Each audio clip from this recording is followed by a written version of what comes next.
something I did on Google Earth as well. I just got a picture of the Milky Way, and I sort of overlaid it.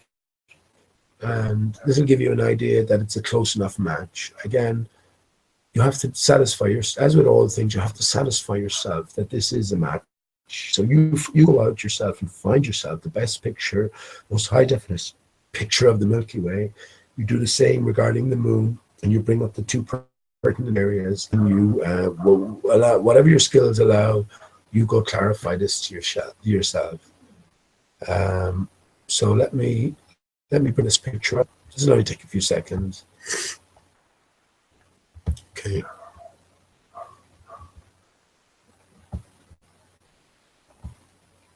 Right, there you go. I hope you can see my screen.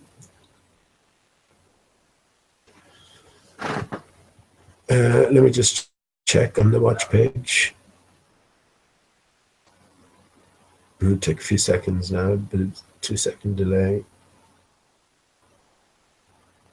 There you go. Perfect. So what I've done is,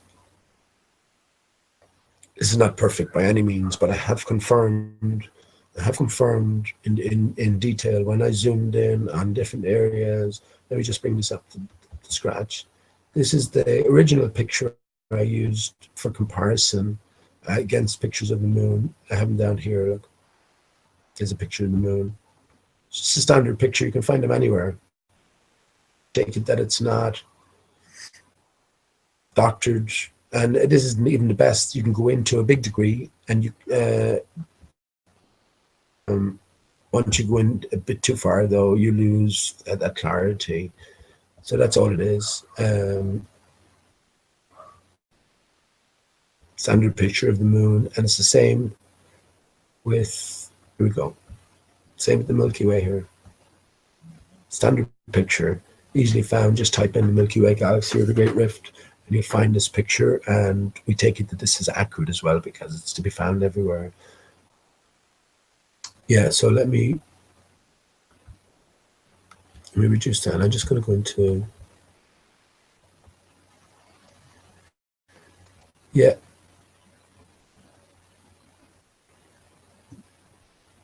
That seems to be grand. That seems to be working okay, fine.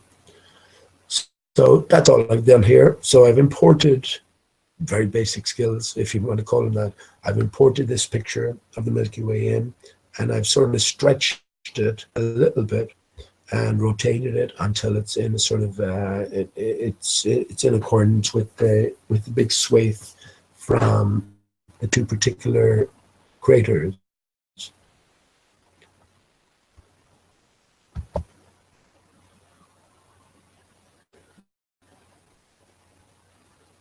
Right. So let me just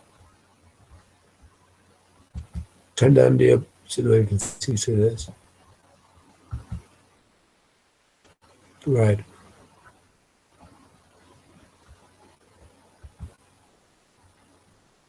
So here we have, hang on, the other way. Here we have Eratosthenes. See it? As a crater, Eratosthenes is season out of Earth. And all the way around,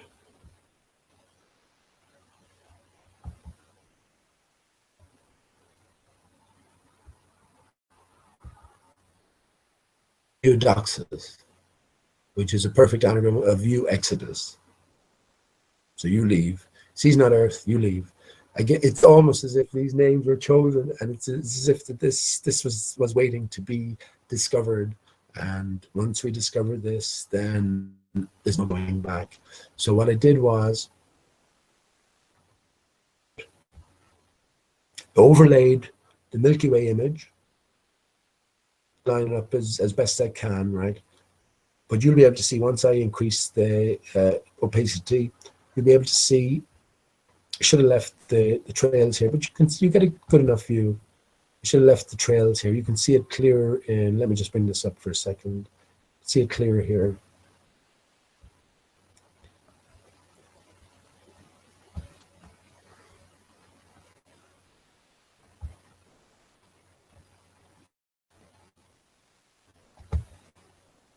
Okay. It's just pretty much from here, all the way around. That's all it is. And it sticks out like a sore thumb, it does. That's all it is. That's all you're looking at here. Simple as that. Ways across from Eratosthenes to Eudoxus or Euexodus. So I just overlaid the Milky Way. There you go. So just going back and forth. You can see it's as close as be damned, isn't it? Absolutely perfectly, but it's pretty close. What I've done is, if you look at this area here, where you have what might be classed as been solid matter, and then you have a little break of dark matter, and then you have a solid island sticking out here. That's one reference point, but also a few of the ridges down here as well. It overlays pretty well. So this is just a superficial visual to tell you, well, there's some similarities there. Once you go into detail, as I have done, and you see it's an absolute match. It's not a coincidence. It's nothing just peculiar or just by cosmic chance or something. One is a direct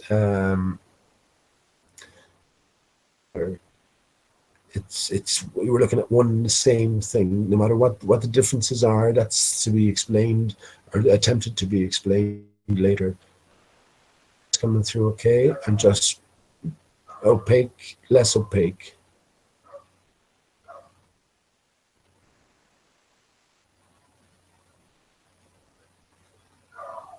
Okay.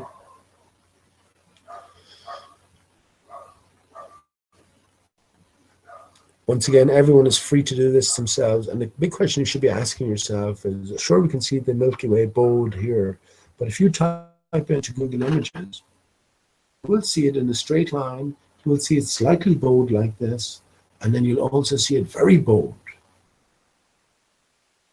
almost like a U bend. It's so bold up. First of all, we know the heliocentric model and everything associated with this nonsense.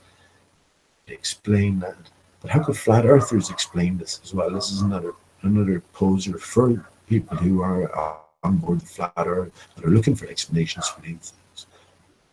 I again will offer the explanation that it's simply, you have to take into account you're dealing with a contoured barrier.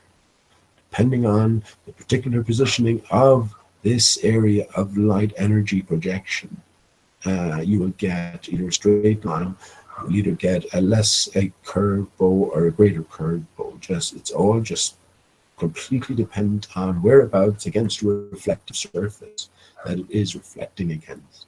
And as the contour above is, as the barrier above is contoured, then we have to take these things into consideration. And for me, it's clear as day. So that's all I've done. I can move this up to show you. I can move this up and around, but it was pretty close where it was. So that's a superficial view as to the similarities between the two sections there. And I've gone into greater detail. Let me get rid of this. I can do that for a little bit. I've already gone into, I had 5 points of similarity. And this is a secondary investigation. I have, the best thing to do would be, actually that would be the good, I'll do that.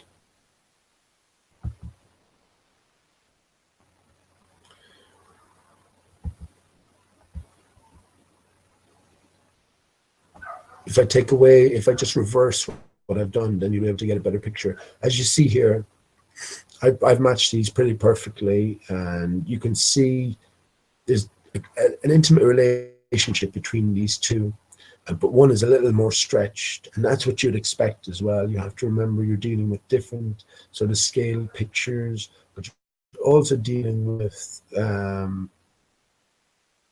reflection, one of the other. Again, the moon is the interface of the sun.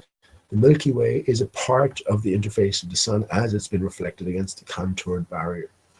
It might take you might take a while to wrap your head around that, but so be it.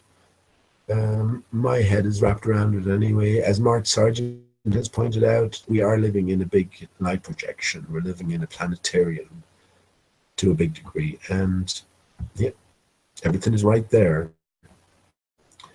I think the best thing to do is just, I'll just sort of undo what I did. Hope it undoes now, because, so let me get that in central position. Yes, it's fine now. So I just picked this area where this jetty is sort of sticking out, and I equated that to this area. There's so many different points of similarity as well. This is a secondary sort of examination. Upon further examination, it's a perfect match. At this stage, it's 100% match. But what I'll do is just briefly undo what I've done.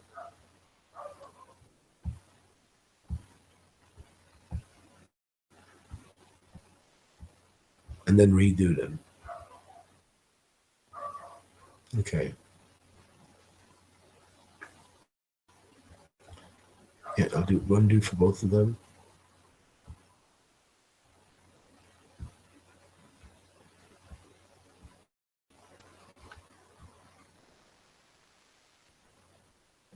It's your center point here. This is an amazing starting point. You see the two dots. Remember, this is the Milky Way. This is the moon. You see the two dots in the orientation they are. You can see the same two dots in here. So let me just redo one by one. I joined the two dots. I joined the two dots. No, I didn't. Hang on.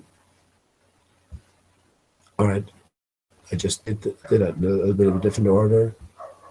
There you go. So I just did that. But these are not going to match it, I don't think, actually. Hang on. Oh yeah, there. Okay, that's cool. Remember, it's the position is a bit skewed. The face of the moon is the face of the sun. The way itself is an aspect of the face of the sun as it's projected onto this contoured surface. So there's the next piece. Yeah. Hope you're with me. Is the next piece.